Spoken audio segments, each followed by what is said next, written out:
Merci beaucoup. Elie Chamounani, vous êtes cadre du BIREC, donc un parti membre de l'Union Sacrée. 6 ans depuis que Félix Tshisekedi est à la manette, donc à la tête de la République démocratique du Congo. Qu'est-ce que vous en pensez? Est-ce qu'on a avancé? Est-ce que le pays a reculé? Est-ce qu'on fait du surplace? À quel niveau on en est aujourd'hui? Merci madame.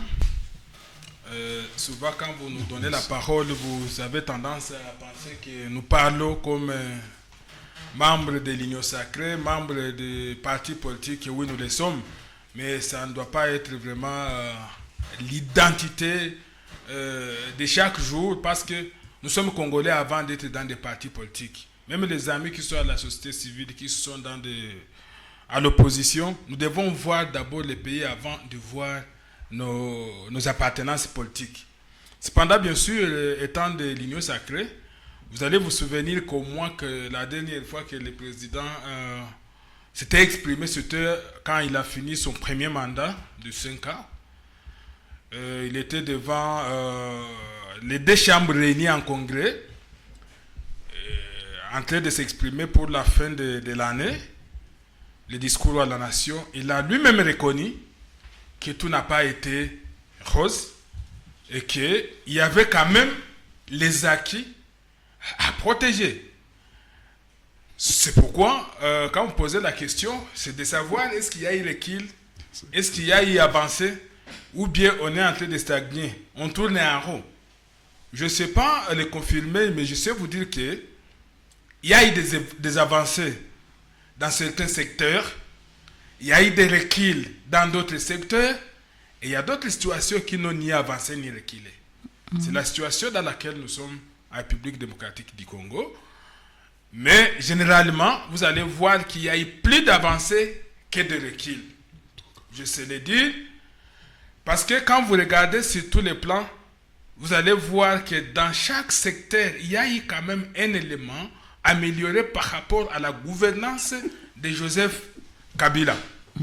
Lequel? Tu sais que quand il arrive au pouvoir, si vous rentrez même sur le plan économique, vous allez voir que maintenant que nous parlons, pour une fois la balance commerciale de notre pays, la balance commerciale est en train d'être positive.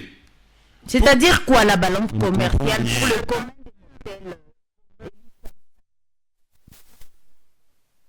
des Tout ce qui est consommable, tout ce qui est matériel et matériaux devaient être importés. Et à ce moment, on a trouvé que les importations sont toujours supérieures aux exportations. Ce qui fait à ce que la balance commerciale devienne négative. Parce que pour que la balance commerciale soit positive, il faut que, sur le plan économique, il faut que les exportations soient supérieures aux importations. Ce qui n'est pas le cas dans notre pays. Donc aujourd'hui, depuis l'époque, c'est seulement aujourd'hui qu'on est en train de voir quelque chose qui peut venir de la RDC et se retrouver sur les marchés internationaux. Lequel? Ce qui fait qu'on peut retrouver quelques devises venues de l'extérieur et qui entrent dans notre pays. Lesquelles, pour en parler, je veux vous l'envoyer sur le plan industriel. Parce que à Kinshasa, maintenant que nous parlons, on a interdit les importations de tout matériau et matériel de construction. Parce que tout est produit actuellement à Kinshasa. Depuis que Julien Paloukou est au ministère de l'Industrie, il y a eu relance de plusieurs industries qui permettent à ce qu'aujourd'hui, on ne peut plus importer des carreaux à Kinshasa, à l'ouest. Et même, il y a eu un arrêté du ministre qui a interdit toute importation des carreaux sur toute l'étendue à l'ouest du pays. Voyez-vous? Si les câbles électriques... est-ce que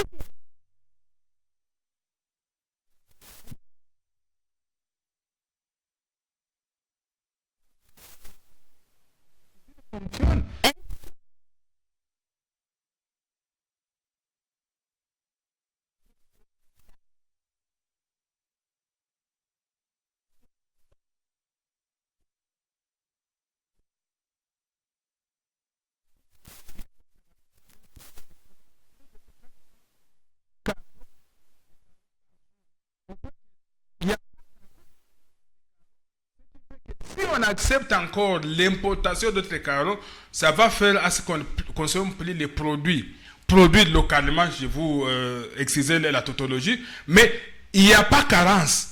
C'est pourquoi l'arrêté est fondé et réel, parce qu'on n'a pas de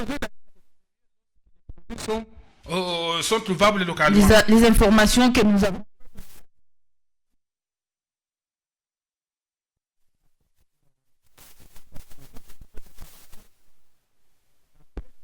Faire d'autres recherches et vous allez trouver que tout ce que je vous dis là est clair.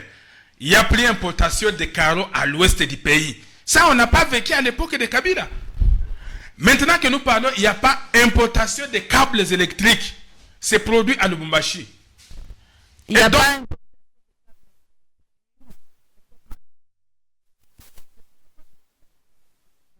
de financement pour accompagner les opérateurs économiques afin qu'ils puissent produire et permettre à ce que les pays puissent faire face aux importations de certains articles. Et ça, dis, apparemment, c'est que vous ça, dites c'est différent de ce que les gens vivent.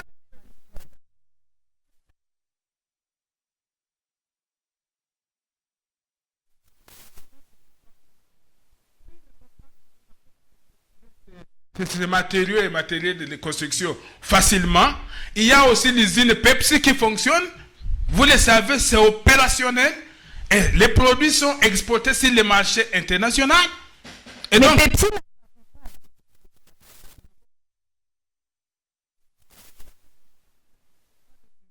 qui ont comme opérateurs économiques les Congolais. Nous, on a besoin plutôt des industries qui sont installées sur les sols congolais.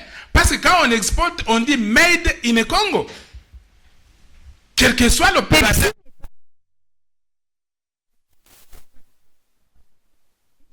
Devant les micros. Et nous savons que c'est le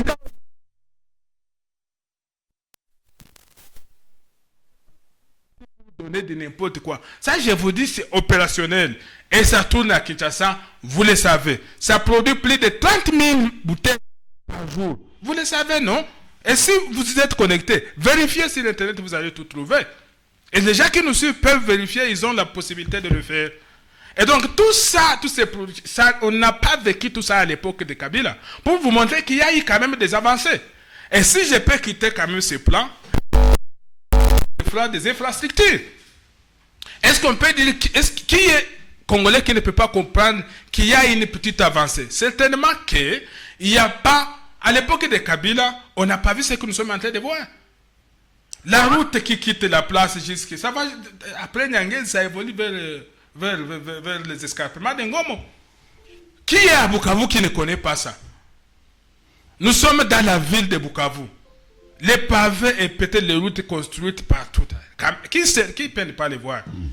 Et voilà pourquoi nous sommes en train de décourager. Où exactement? Pardon? La ville de Les routes construites où exactement? Est-ce que vraiment ça demande des lunettes pour démontrer qu'il y a eu des constructions de routes en pavé? Vous ne les voyez pas? Qui ne les voit pas? Qui peut ne pas le dire? Et ça, ce sont les...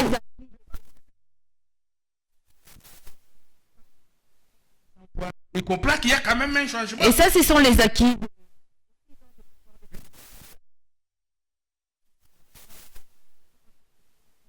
Comparative entre l'époque de Kabila et l'époque de Félix Tshisekedi. Ça, c'est tout ce que nous vivons. Attention, les gens vous disent non, ça c'est un financement de la Banque mondiale, ça c'est un financement.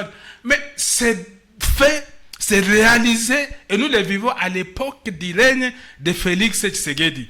J'ai été clair en vous disant que tout n'est pas rose, mais il y a quand même des avancées que je suis en train de vous citer.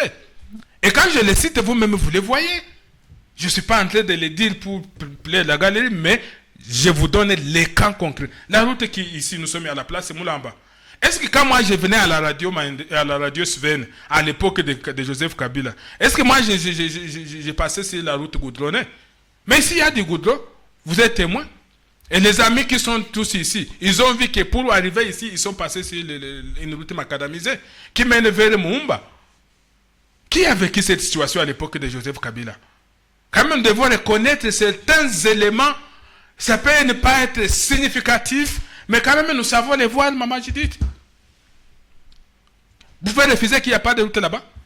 Vous pouvez refuser qu'il n'y a pas de route à Hippodrome, l'avenir appelé actuellement Madame Solange Lusikou? Et il n'y a pas Goudron. Est-ce que vous avez vécu ça à l'époque de Kabila? Avec Avenue Fizi, il n'y a pas Goudron. Mais pour entrer à la tête des bandes, mais il y a comment on appelle ça? Il y a des pavés.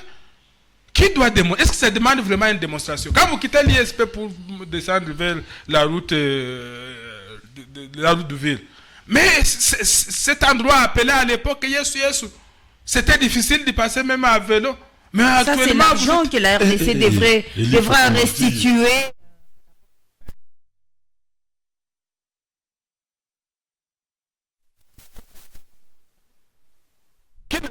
Moi, quand je passe par là, je suis à l'aise. Ce qui n'était pas le cas à l'époque parce que j'étais obligé de contourner vers l'essence pour atteindre la route de ville. Mais actuellement, avec une petite voiture, on sait traverser.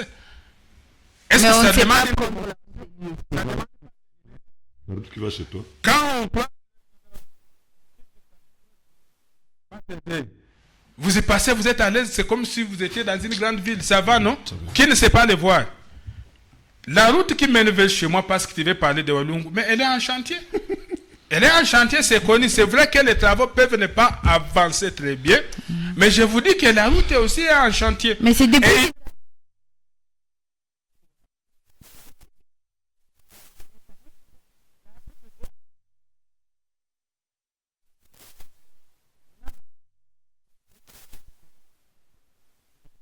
Ça, il faut le reconnaître. Et ça n'avance jamais. L'entreprise qui avait eu les marchés, on l'a changé et les travaux vont être lancés. Moi, je suis passé par là le dimanche. J'ai roulé quand même à 80 à l'heure et j'étais à l'aise parce qu'on a remblé un tout petit peu pour permettre à ce que les engins puissent passer. Et l'argent et tous les fonds qui ont été déboursés quand on lançait ces travaux. C'est tout ça ce qu'il faut condamner.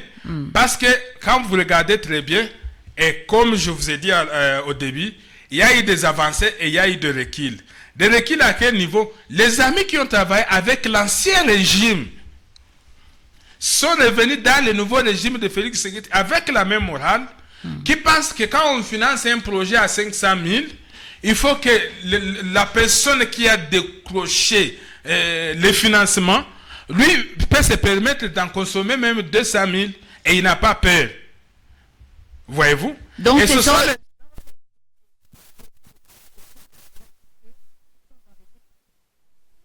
qu'ils avaient cette... Mais pourquoi?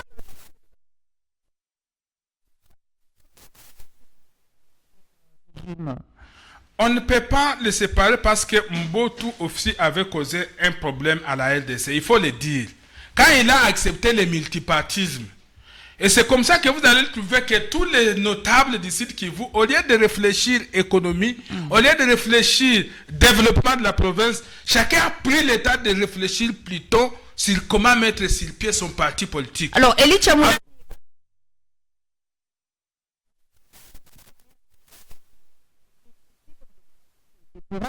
Ça vous le savez.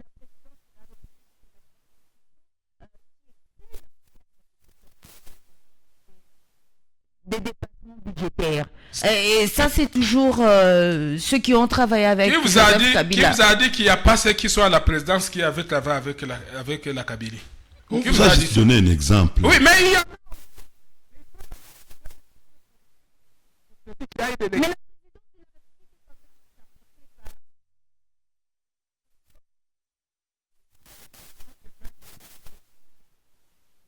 de travailler, il est toujours aussi en face d'un problème qu'avait dit Kabila. Parce que je me souviens, Kabila avait dit qu'il n'avait pas 15 personnes avec lesquelles il parlait travailler pour démontrer les changements dont il attendait. Et nous aussi, on est en face de ces mêmes problèmes parce que Tshisekedi aussi, quand on compte les gens qui sont autour de lui, nombreux ne l'aident pas. Alors, malgré... bien entendu. Mais pourquoi certains sont... Ça fait 6 ans. Ça fait 6 ans, oui. Le premier mandat de Félix, c'était un mandat de C. Un mandat de C. Et oui, parce que quand mais même... là...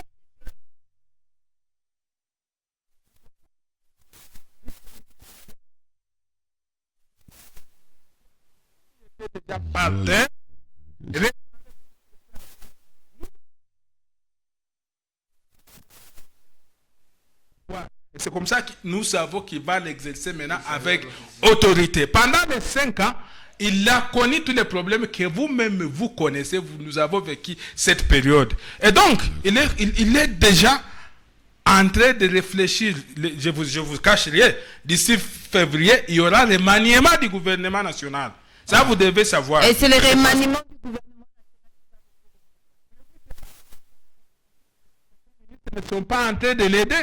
Il doit changer les équipes. C'est vous qui me posez la question de savoir pourquoi il n'est pas en train de se débarrasser des gens. Il va les faire dissiper. Et quand il y a un changement au niveau du gouvernement, il y aura aussi remaniement au niveau des cabinets, au niveau des institutions, pour qu'ils puissent mettre maintenant le gens compétents qui vont aider à ce qu'ils puissent atteindre les objectifs du millénaire. Vous allez voir que tout ça, on n'a pas vécu à l'époque de Kabila.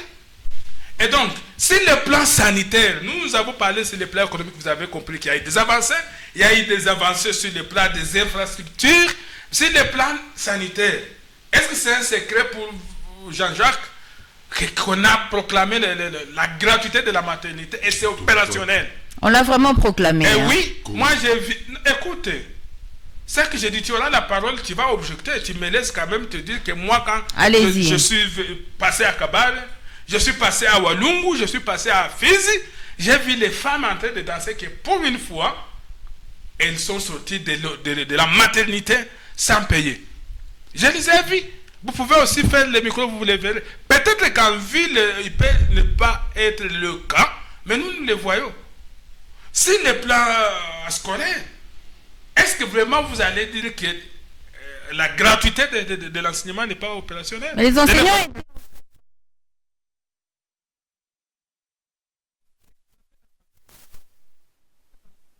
a été accordé, ils sont...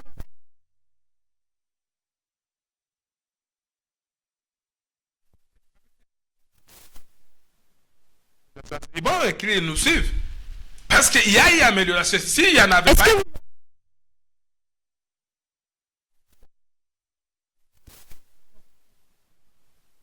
La publicité des écoles.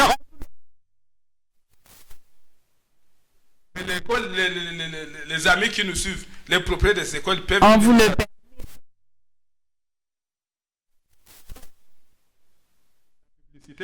Mais moi, mes enfants étudient dans la gratuité.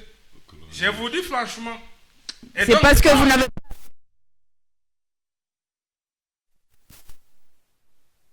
pas que la gratuité de l'enseignement primaire est effective. Est-ce que c'est un secret? Certainement, il peut y avoir des ratés, comme je l'ai dit. J'ai dit que tout n'est pas rose. Il y a eu quand même des ratés. Et donc, quand on commence une réforme dans l'enseignement, ça ne peut pas réussir automatiquement. Il ne faut pas penser que tout doit être bien clair tout au début. Mais est-ce qu'on en parlait d'ailleurs? Est-ce que nous, on savait à l'époque de la Kabylie que la gratuité était un droit? La gratuité de l'enseignement? Est-ce qu'on le savait? C'est maintenant que nous savons que l'enseignant, l'élève peut aller à l'école et rentrer sans payer, terminer l'année sans payer même un sou. Nous, on ne savait pas ça. Alors, si on peut rentrer même sur le plan politique, il y a eu aussi des avancées significatives même. Lesquelles? Eh oui. On n'avait jamais connu l'organisation des élections dans les délais constitutionnels à l'époque de la Kabylie. On ne l'avait jamais connu. Mais à l'époque de Félix, les élections étaient organisées dans les délais constitutionnels. Ce n'est pas connu de vous. Et donc on ne peut pas dire que tout est dans les noirs. Parce que même les élections... Kabila a organisé en 2001. Ça, il faut nuancer. Moi, j'ai dit dans les délais constitutionnels. En 2011. En 2006, ce n'était pas...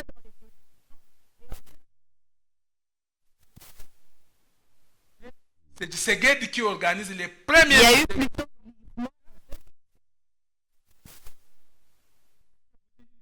Elie Tchamounani, oui. Les jeunes sont en train de nous suivre. Oui. Alors, l'histoire, c'est l'histoire de la République démocratique Exactement, du Congo. oui. Le glissement, c'était en quelle année? 2011. En 2011, il n'y a Oui. pas eu glissement. Les glissements, c'était plutôt en 2016. Il y en a eu... C'est pourquoi Sélection. les événements... Il y a eu glissement en 2011 et en 2016. En 2006, c'était les premières élections. Plus 5, ça Là, fait 2000 il n'y combien? avait pas. 2006, plus 5 ans, c'est 2000 combien? Pardon? 2006. Non, plus s'il vous 5 plaît, ans, Jean-Jacques 2000 combien? Ce n'est Bagabo. pas vous qui avez la parole. C'est qui vous autorise de me poser la question. Vous aurez la parole. Tout ce que vous n'avez pas bien compris, vous pourriez y revenir. Non, le Quand problème, vous aurez c'est le qu'il ne faut pas perdre Les les auditeurs, Ouais. parce que vous dites qu'il y a eu glissement Oui. en 2011. Oui. Est-ce que vous pouvez nous expliquer? Parce qu'il y a eu élection en 2006 et en 2011. En ce moment-là, les glissements s'est fait en quelle période? Les glissements, les élections devaient se tenir en 2011 au mois de septembre. Décembre. Au mois de décembre. On les a tenus en quelle année? En décembre. Non, ce n'était pas en décembre. Les élections se sont déroulées en 2011 et les deux principaux challengers, c'était Joseph Kabila et Étienne Tshisekedi. Ça, c'est en Les 2011. jeunes sont en train de suivre la radio Est-ce qu'il y a eu Elie est-ce qu'il y a Chamounani. eu les élections provinciales en 2011? Il n'y a pas eu élection Est-ce qu'il y en a eu? provinciale, mais il y a eu élection Vous ne voulez pas dire qu'il y a présidentielle. eu ces problèmes. Est-ce qu'il y en a eu? Non, mais parce que vous dites qu'il y a eu... Qui était au pouvoir depuis 2006. Ils sont arrivés en Donc vous 2018. parlez du glissement Mais oui. Est-ce que- dans la Des territoriale. députés provinciaux. Mais est-ce qu'ils ne sont pas arrivés en 2018 en train de siéger? Et là, vous me dites qu'il y a eu élection. Il y en avait. Mais avec Tshisekedi, il y a eu organisation de toutes les élections. Pas toutes les élections, parce que Ok, là, il faut l'élection nuancer de peut-être bourgmestre parce qu'il y a n'a eu des jamais élections été de- organisée. Des élections urbaines, c'est vrai. Mais pour une fois, s'il faut comparer la Kabylie et l'époque de Tshisekedi, on n'avait jamais vu organiser les élections municipales, bien que prévues. Pourquoi vous ne pouvez pas reconnaître que ça, c'est aussi une avancée significative? Merci beaucoup. Et donc, quand nous sommes en face des gens qui nous écoutent, nous devons leur dire la vérité. Et donc, moi, je ne suis pas en train de penser qu'on peut jeter les pierres. Bien sûr que nous ne méritons pas aussi des fleurs comme il se devait, parce que le président lui-même a reconnu qu'il n'y a pas eu, il y a eu des avancées, il y a eu des reculs, mais quand même on peut préserver les acquis parce qu'il y en a eu. Et donc, sur le plan sécuritaire, nous savons qu'il y a là, il y a toujours des problèmes. On ne peut pas ne pas les reconnaître. Il y a eu des ratés. Et quand vous observez ce dit à quoi, c'est toujours la Kabylie qui y est à l'origine de tout ce qu'on a trouvé. Donc 6 ans après, Eh oui. l'Union sacrée continue d'acquiser Joseph Kabila. Mais oui, Vous voyez l'ombre de Joseph Kabila même 6 ans après. Vous savez- Il faut combien vous savez, d'années pour dans que les l'Union pays- sacrée arrête de voir l'ombre de Joseph très Kabila? bien. Dans les pays avancés sur le plan politique, c'est la continuité du pouvoir qui est le principe. Donc c'est Kabila qui continue Alors, à gérer les pays. Non. Maintenant, nous, on est là. On ne devait pas déraciner toutes les équipes installées par la Kabylie. Ce n'est pas automatique. Mais quand même, on y travaille. Mais comme il y a eu des infiltrations, l'affaire M23, quand on en parle, ça ne commence pas à l'époque de Félix. C'est un dossier qui commence depuis 2013 avec la Kabylie. Et si ça cause toujours des problèmes, c'est parce qu'il y a Non, des c'est racistes. plutôt en 2013 qu'ils ont été défenestrés, hein, Oui, Elie c'était Chamounani. défenestré par, oui. Ah oui, oui. C'est un mouvement qui Ça n'a pas commencé en 2013. Mais oui, ça n'a pas commencé en 2013. Ça a été défenestré pour la première fois par... Il faut faire la attention Kabylie. avec les dates parce que les jeunes sont en train de suivre la radio Exactement. Elie C'est en Chamounani. 2013 que la Kabylie a défenestré pour la première fois, a dérouté les M23. Mais comme ils sont partis, s'est réorganisé, ils sont venus sous d'autres couleurs. Vous les Et avez vous allez... logés. Non, les loger pourquoi? Moi je vous dis, ils sont venus sous d'autres casquettes et c'est ce qu'il faut à ce qu'on est dans des difficultés de maîtriser la sécurité à l'est. Mais l'origine date toujours de votre époque, monsieur Jean-Jacques Bagabo. Merci beaucoup, Jean-Jacques Bagabo.